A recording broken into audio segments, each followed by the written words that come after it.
Hey guys, and welcome back to another video on the RoBuilder YouTube channel. I saw this video by a guy named Recall. I hope that's how you say his name. I hope I said it right. So shout out to him. I will have his channel link down below in the description. And it was how to make these stylized trees, okay? And it was pretty sick. It basically says, hey bro, we got a texture, and you know, shows you how to make the tree itself.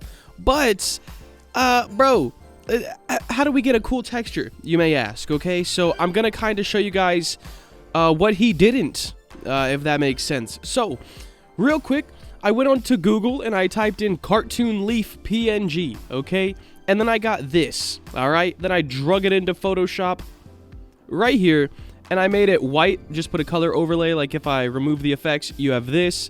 Made a color overlay of white, and then just placed a bunch of them very, very randomly sized, random rotation, and it made this. Now all we gotta do is delete our background, which you could probably do all this in paint.net as well if you're looking for a free alternative.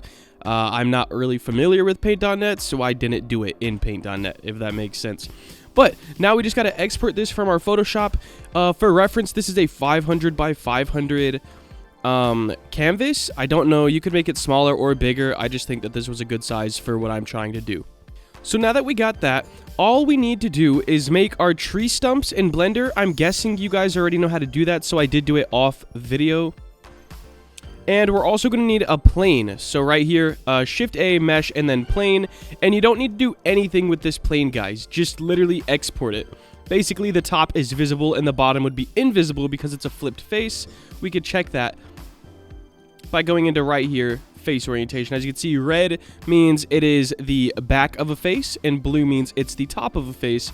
And this is exactly what we want, guys. We don't want it to be a face on both sides. The reason we don't want it to be a face on both sides is because when you put a texture on, just for example, a transparent part or a decal, I'll go ahead and show you guys that real quick. So we have this, guys. Also, highly recommend making your texture or decal white, because then you can change the color in Studio just by clicking on it, going right here, and kind of picking whatever color you want. We're going to go ahead and use a dark-ish green. Go something like this and just darken it a little bit. There we go. And now, if we grab this part and make its transparency all the way down, if you go behind this, your texture is no longer visible. So that's why we're going to use that. And you could do this with parts as well. I just do it with a plane because it saves time. So let's go ahead and delete that, import our tree trunks and our plane. With this bulk import feature, just click on this guy right here. I still see people doing them individually and it hurts my brain. It'll save you so much time if you just got a bulk import, guys. So let's go ahead and import our tree trunks. Import remaining files. A nice little error. Alright guys, so I just re-exported them from Blender. Very, very simple. I just didn't click on them and I had export selected objects on, so it was like, hey, there's nothing here. There we go. So we got our little trunks right here, guys. Two kind of different styles. Really thin one. I like this one better. But hey, it's all good. I'm trying to be all diverse and stuff. Up next, we're going to go ahead and put a color on these. We'll just go brown. Very, very simple. And now, we need to make the actual leaves themselves. So to do that, we're going to go ahead and put a ball in, or a sphere. There we go. And we're going to put our plane in right there. Perfect. Got to bring it up a little bit. It is a little bit in the ground. All right, so this guy, we're going to put on top of the cube. Very simple. I'm going to go ahead and grab the cube's position just so we can get in the exact center of it. It'll just help later on. So grab the position of the cube, Control C, and then paste it into the position of the plane with Control V, and now we are dead center of the cube. Now we just got to shrink this guy down, match up with the cube. It can be a little over on both sides, just like that, and we're going to drag this thing up like so. Now we need to put our texture on it. You can use decal or texture, guys. I'm going to use decal for the purpose of this tutorial, though. And now we have our leaves, and we just need to add a color. I personally think this color looks great. Now, all we got to do, bring this transparency, get rid of that. So I guess, you know, you can use a plane or you could use a part. You don't really save any time, actually. you still have to turn the transparency down. All right, then you just grab this guy, Control D, and then you go TT. Well, Control TT, that's going to turn it. So now it's on this side, and drag it to the bottom of the sphere, like so. And then grab both of those. I should probably leave transparency on just a little bit for now so I can see. So now that we have both of these, we're going to do Control D to duplicate them, Control R, and Control T. Now we have them rotated to this side, just like that. And we're going to do the same thing again. Control D, Control R. There we go. Now we have one on every side. Now you might be thinking to yourself, hey bro, that looks a little bit, a little blank. My guys, you are right. Okay, check this out. We're going to grab 2 of these. We'll grab the top and the bottom. And we're going to do Control D to duplicate these again. Spin them about 45 degrees, which is about right here. And then spin them 45 degrees on this axis too. And now it's going to give you something kind of like this. And I know it looks weird right now. It's because we have transparency on and everything like that. So we're just going to do this and fill in all of our blank spots. So Control D, then just turn these guys over. There we go. I'm going to grab these top 2 right here. Control D, RR.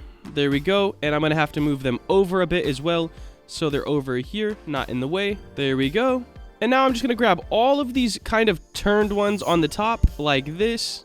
Do Control D, Control R, Control T twice, and move them down. So now we've kind of covered this whole little area. And it does still look pretty ugly right now, but it's all good. Easy fixes. Check it out, guys. We're going to grab everything right here, turn our transparency all the way down, and then delete the sphere in the middle of the little textures. And now we have this, which it looks pretty blocky, but you can add more and more, and it'll look better or worse, depending what you do. If you wanted to, you could duplicate this, you could scale it down a little bit or up, and then you could randomly rotate it so it fills in whatever blank spots you have. But for the purpose of this tutorial, I'm going to keep it like this. So I'm going to group all this together. There we go. And I'm going to start putting it on some trees. Alright guys, so this is how it looks when you put it on a tree. I personally think it looks pretty sick. Also, if you added like the wind shake thing to it, which I do have a tutorial on, if you added that, it would also look pretty dang fantastic, to say the least. Of course, there's a little bit of gaps. You could fill these in if you just want to spend more time on it. And you do have a little bit of a thing with lighting where you'll get some dark parts of the tree. But overall, this is a very, very, very cool style, and I think I'll probably be using it in more builds. Let's go ahead and put some on this branch as well. Another reason that mine are looking very gapped like this is because I scaled it up, and it's giving more space in between each decal. But if you keep them pretty small, I mean, this looks pretty full. So keep small and make multiple. I mean, that's definitely one way to do it too. Make sure you're kind of staying, so you're not making one-dimensional stuff. Make sure to give a nice little bit of variation. Puff these up a little bit, puff some down. It's all good. You'll have an awesome tree. I'm going to bring all these up just so you can kind of see the branches a little bit more. And there we go, guys. That's how to make a low poly stylized tree in Roblox. And honestly, you could do all of this within Roblox. You don't even need Blender.